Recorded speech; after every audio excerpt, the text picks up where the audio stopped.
Hola y bienvenidos a esta nueva edición de Puntos de Vista. Les saluda Wu Shuoyu desde nuestro estudio en Beijing. A nivel mundial, la pandemia de nuevo coronavirus está evolucionando desde una crisis sanitaria a una crisis financiera, cerrando negocios, trastocando sectores y poniendo en riesgo las vidas de millones de personas. ¿Cómo están los países de todo el mundo lidiando con un aumento repentino y a veces brusco del desempleo? Y deberíamos esperar más pérdidas de puestos de trabajo este año debido a una caída de la demanda global. ¿Serán las secuelas de la pandemia más letales que el propio virus? ¿Y de qué manera los gobiernos van a reestructurar sus economías para enfrentarse a las repercusiones económicas? En esta edición de Puntos de Vista vamos a buscar las respuestas de estas preguntas. En el estudio me acompaña mi colega Zhou Jiaokui, comentarista de CGTN en español. Jiaokui, bienvenida de nuevo a Puntos de Vista. Hola, es un gran honor. Muchas gracias. Según la Administración Nacional de Estadísticas de China, el desempleo alcanzó un nivel récord de 6,2% en febrero y si bien disminuyó ligeramente hasta un 5,9% en marzo, aunque significativo, este nivel, esta cifra es inferior al de muchos otros países, especialmente en Occidente. Y entonces, ¿cuál ha sido el impacto de la pandemia sobre el empleo aquí en China y quiénes se han visto más afectados? Primero veamos las tasas. El 5,9% en marzo es la tasa de desempleo urbano calculada mediante encuestas. Y este índice es, como bien decías tú, es un nivel inferior al de muchos otros países y también registra una mejora ligera en comparación de la tasa de febrero. Entonces, el gobierno chino también publica otro índice que es la tasa de desempleo urbano registrada, o sea, se calcula en base a los registros. Y este índice para el primer trimestre de 2020 fue el 3,66%, lo que supone 0,04 puntos porcentuales más bajo, más alto, que el del final de 2019. Lo menciono porque 2019 ha sido un año estable en lo que respecta al mercado laboral. El empleo se encuentra y es la prioridad principal entre los 6 ámbitos que China quiere estabilizar, y por 7º año consecutivo se crearon más de 13 millones de nuevos empleos urbanos. Y entonces, de esta forma se cumplieron todos los objetivos establecidos para este año. Entonces, digamos que entrando en el año 2020 tenemos una base bastante sólida en el mercado laboral, pero por motivos muy evidentes, la pandemia COVID-19 está teniendo un gran impacto en el mercado laboral, de la misma forma que afecta a la economía en general, ¿no? Al panorama económico. Y yo creo que casi todos los sectores económicos se han visto afectados de un grado u otro, ¿no? Pero si tenemos que señalar a algunos sectores más afectados por la epidemia, creo destacar 2 sectores. Primero, las tasas de desempleo están aumentando sobre todo en el sector servicios, porque debido a las rigurosas medidas de control y de prevención de la enfermedad, se cerraron muchos negocios y muchos sitios públicos donde se solían concurrir mucha gente, por ejemplo los centros comerciales, los cines, los restaurantes, los centros turísticos, ¿no?, etcétera. Y además, como la gente se ha quedado en cuarentena en casa, esto también ha afectado mucho al consumo. Entonces, muchos servicios en China han sufrido un fuerte impacto a finales de enero, ¿no? Es cuando empezó a brotar el nuevo coronavirus. Y, por ejemplo, los ingresos del sector de la hostelería han caído drásticamente y muchos restaurantes, la mayoría de propiedad privada, han quebrado. Y hay que destacar que muchos de estos negocios son pymes, o sea, son empresas pequeñas y medianas o las llamadas microempresas, son bastante vulnerables frente a esta crisis. Entonces, algunos trabajadores en ese sector servicio habrán perdido su trabajo. Y mientras tanto, en el sector del comercio exterior también se ha observado una subida de tasas de desempleo, porque a medida que la pandemia afecta a muchos países europeos, a los países de Oriente Medio, a África y otros socios comerciales importantes de China, estas empresas del sector de comercio exterior están viendo una caída muy notable, un desplome de sus pedidos de las exportaciones. Entonces están enfrentándose a muchas dificultades para sobrevivir y por eso se ven obligados a despedir a sus empleados. Bueno, y hemos visto que en marzo el primer ministro chino Li Keqiang afirmó que no es tan importante si la tasa de crecimiento económico de China de este año es un poco baja o un poco alta, porque el mercado de empleo aquí en China es estable. Entonces, ¿qué comentarios tiene usted sobre esta afirmación? Y además, ¿qué políticas de intervención espera por parte del gobierno chino? Yo creo que lo que enfatiza el primer ministro aquí es que la tasa de desempleo puede fluctuar, o sea, puede subir o bajar dentro de un rango controlable, mientras la economía nacional mantiene la tendencia alcista y el mercado laboral cuenta con una base estable. Para lograr este fin, yo creo que el gobierno dispone de varias herramientas en distintos niveles. En primer lugar, creo que hay que acelerar la recuperación de la producción y el trabajo, porque si no hay inversión, si no hay producción industrial, si no hay desarrollo de nuevas industrias, entonces no habrá oferta de trabajo. Esto está claro. Segundo, el gobierno chino ha anunciado un amplio paquete de medidas de relajación monetaria, o sea, desde el nivel financiero y fiscal, y se espera que se pongan en marcha aún más políticas de estímulo y de apoyo financiero. Y esto también es muy evidente porque el mercado ahora necesita más liquidez, necesita más fondos de préstamos, más créditos y más canales de financiación para superar esta crisis. Y tercero, y como bien sabemos, el consumo es un motor importante dentro de una economía porque estimula la demanda y genera una cadena de valor que conduce a más consumo, como un círculo, ¿no? Y generando una continuidad y estabilidad al desarrollo económico y, por supuesto, creando nuevos empleos. Por eso ahora también están en marcha muchas políticas de estímulo de compras de coches y muchas ciudades ya están dando cupones de compras y viajes a sus residentes para estimular el consumo. Este es desde el aspecto del consumo.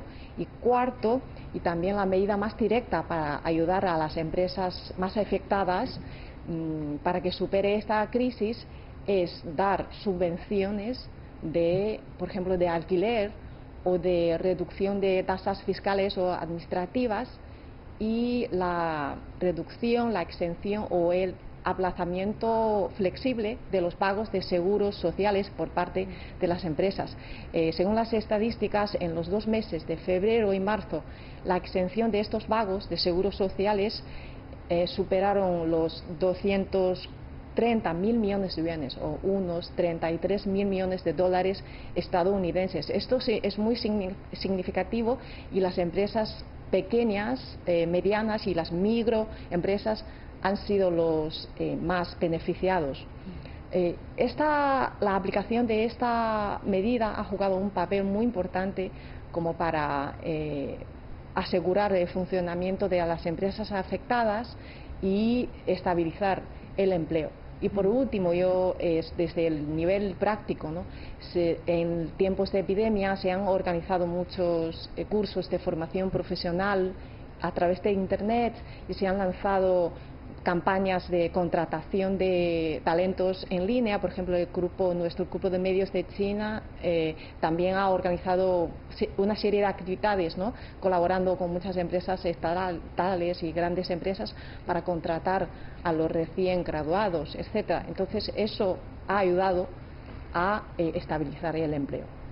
Xiaokui, hemos visto que este 2020 es un año especial para la economía de China, porque en el año 2015 China prometió erradicar la pobreza en este año 2020 y China ha hecho muchos esfuerzos para acercarse a esta meta, para llegar a esta meta. Entonces, ¿le parece que el brote ha sido un desafío para la consecución de esta meta?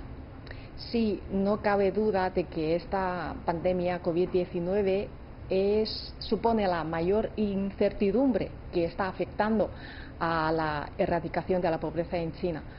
Por ejemplo, muchos trabajadores que viven en la pobreza están tardando en regresar al trabajo después de las vacaciones de fiesta de la primavera, del Año Nuevo chino, y muchas familias rurales o con escasos recursos están viendo bajando sus ingresos debido a la caída de la producción y del consumo, y también muchos proyectos de ayuda por parte del gobierno se ha aplazado debido a la epidemia.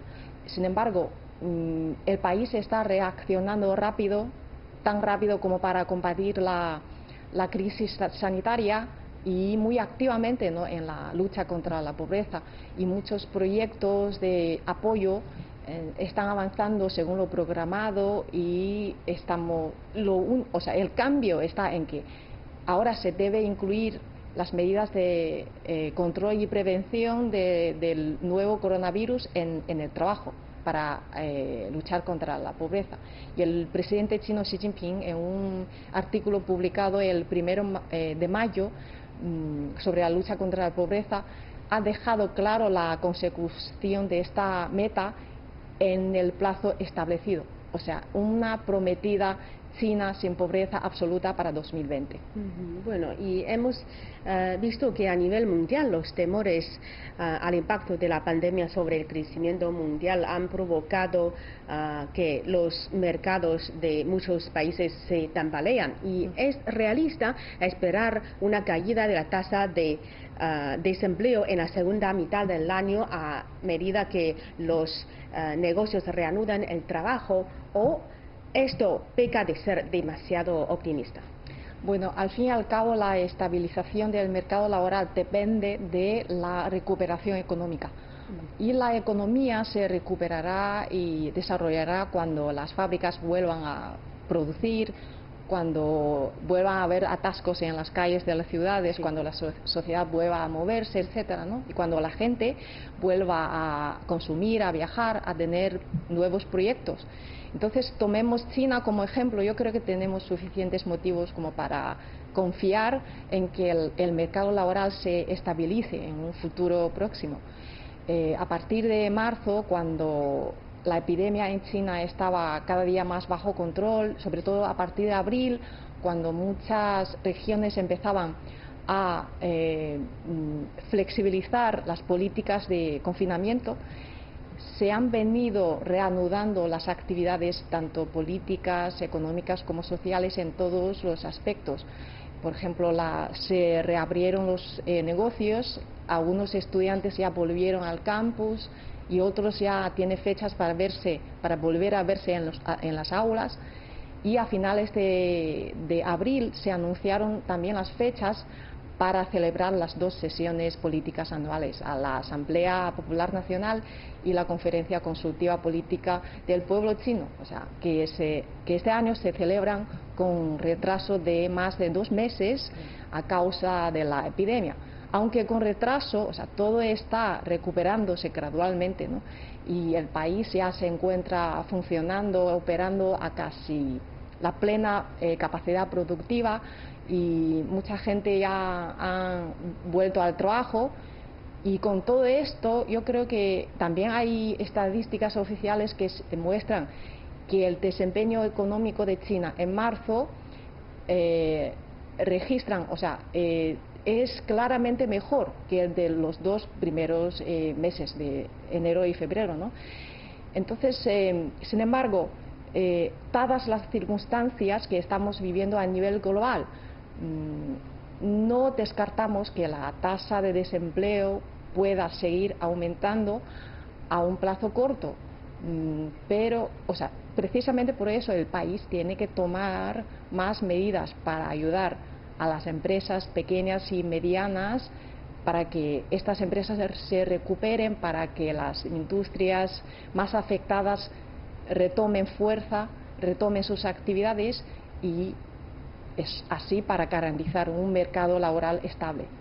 Bueno, porque en China decimos que desafío también significa oportunidad, está Sí. acompañado por oportunidades. Entonces creo que es una buena oportunidad para China de su reestructuración de su modelo de crecimiento económico. Entonces, bueno, muchas gracias, Xiao Gui, por acompañarnos en esta parte del programa, y a continuación hacemos un enlace con nuestro reportero de CGTN en español, Javier Vergara. Hola, Javier.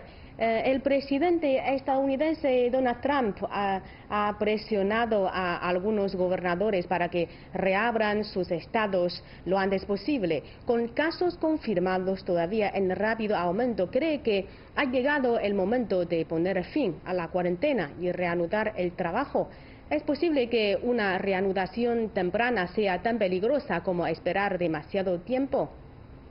En el caso concreto de Estados Unidos se están produciendo quejas desde varios estados por las políticas adoptadas por el presidente estadounidense Donald Trump.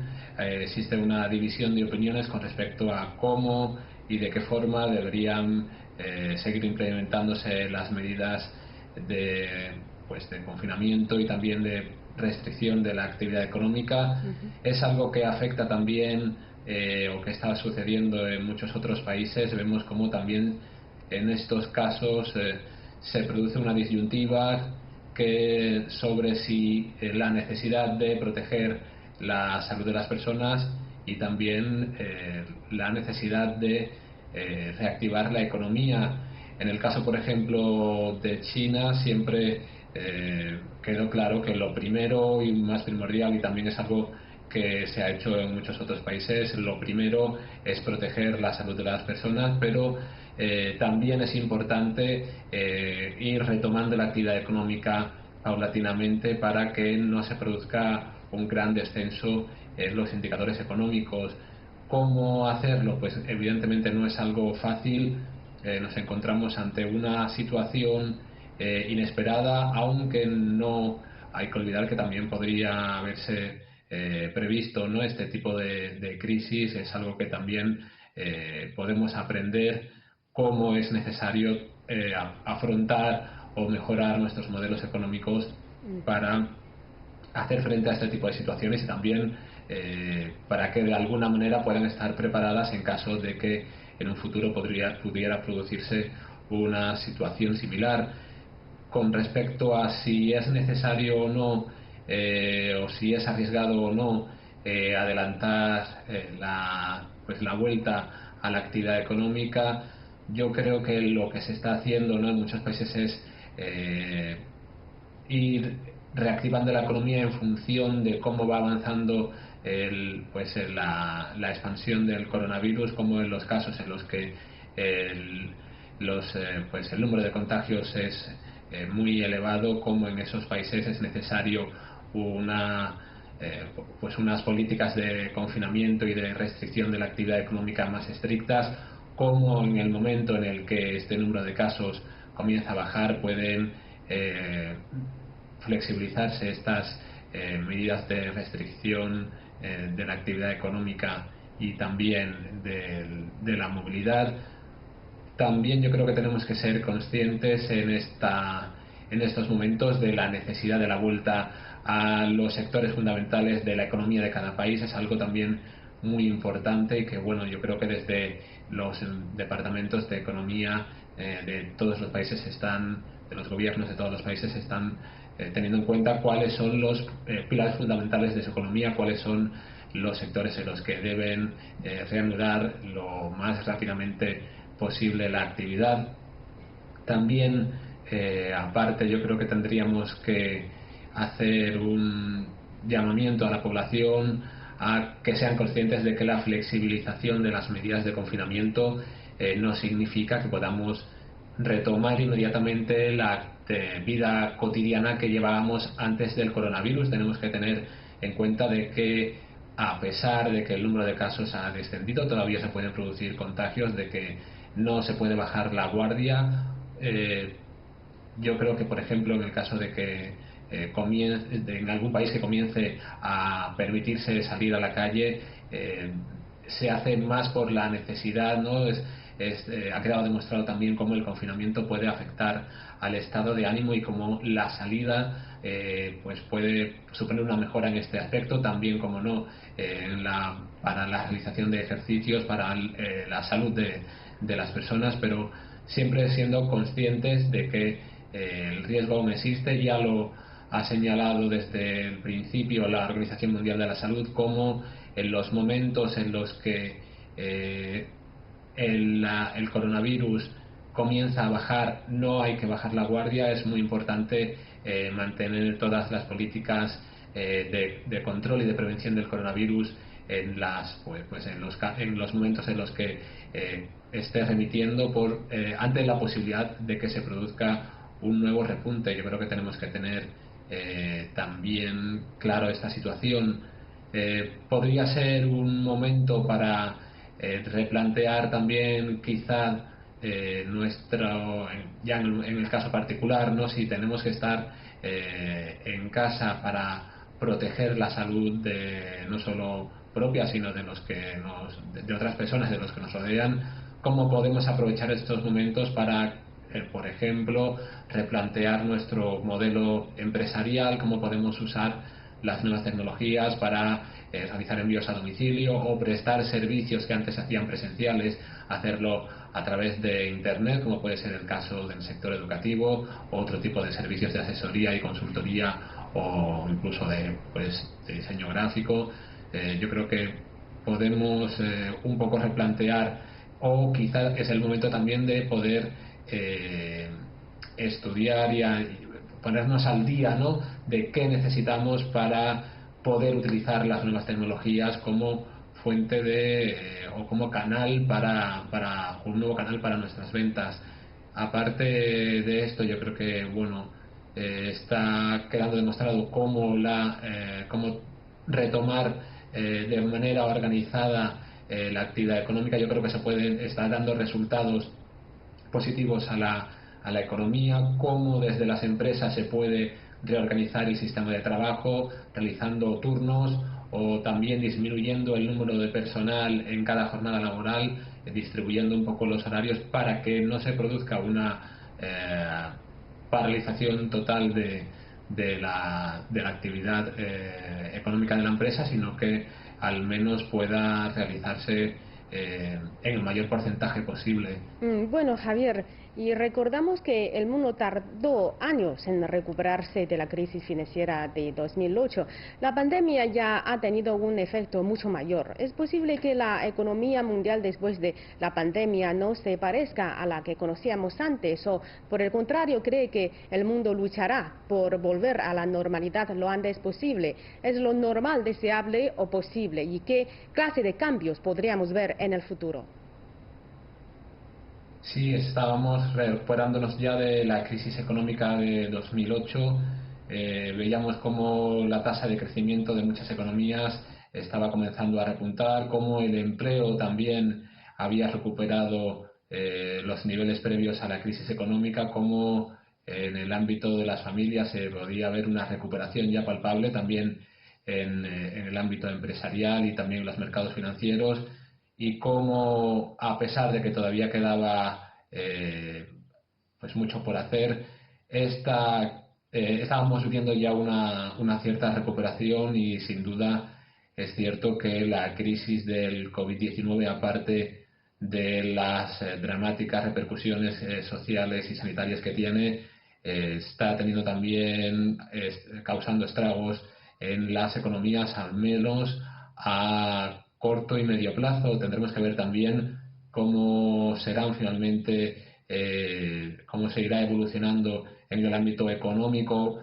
Yo creo que también utilizando las herramientas que hemos aprendido, todo lo que hemos aprendido, las herramientas que hemos utilizado para salir adelante después de la crisis de 2008, con una mejora y una estabilización de los mercados financieros, con la adopción de políticas para aumentar el consumo, para aumentar también el gasto, fomentar el empleo. Yo creo que todo lo que hemos ido aprendiendo y todo lo que hemos ido utilizando en los últimos años nos va a servir para poder, confío en que así sea, para poder salir de forma más rápida o para amortiguar quizá un poco el impacto de esta crisis sanitaria y económica que es la del COVID-19. Vemos, por ejemplo, qué cambios se podrían producir. Bueno, yo creo que uno de los aspectos más importantes en este caso es que lo diferenciaría de la crisis de 2008 es el cambio en el sistema financiero. Yo creo que ahora contamos internacionalmente con un sistema financiero más estable, con todas estas políticas que se han puesto en marcha. Yo creo que va a ser algo importante y significativo y que podría ser una mejora, ¿no?, con respecto a la crisis anterior.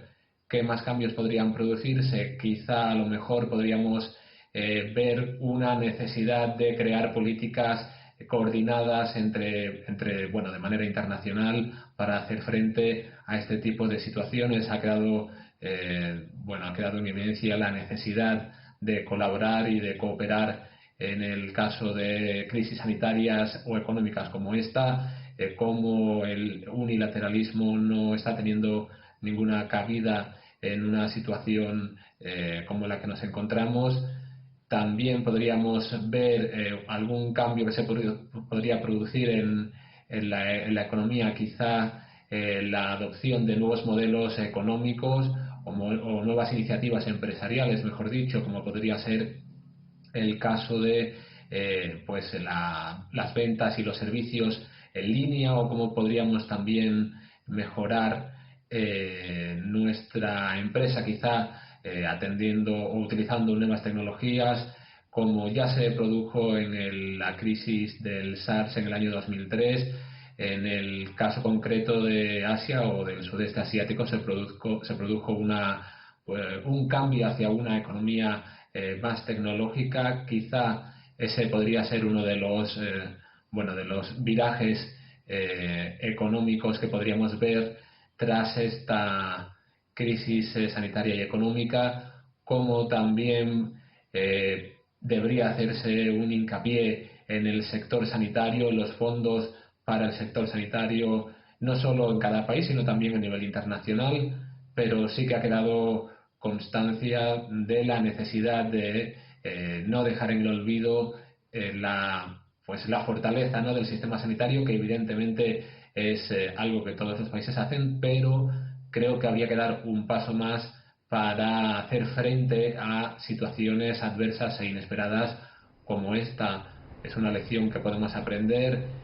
Además, no solo la inversión en el sector sanitario, sino también en la investigación en este campo aporta un doble beneficio, porque por una parte evidentemente se logran avances en el ámbito científico y médico, y además este tipo de inversiones suponen también una fuente importante de ingresos para la economía. Entonces yo creo que podría ser también una nueva forma de crecimiento económico el destinar la inversión no solo a sectores como el financiero o el inmobiliario, sino como también la necesidad de realizar inversiones en el sector de la investigación sanitaria pueden dar un doble fruto, ¿no?, como comentamos, un beneficio social y también económico. Bueno, muchas gracias, Javier, por compartir con nosotros estas observaciones suyas. Muchas gracias. Bueno, por la limitación del tiempo tenemos que despedirnos de esta edición de Puntos de Vista. Muchas gracias por su sintonía. Hasta la próxima.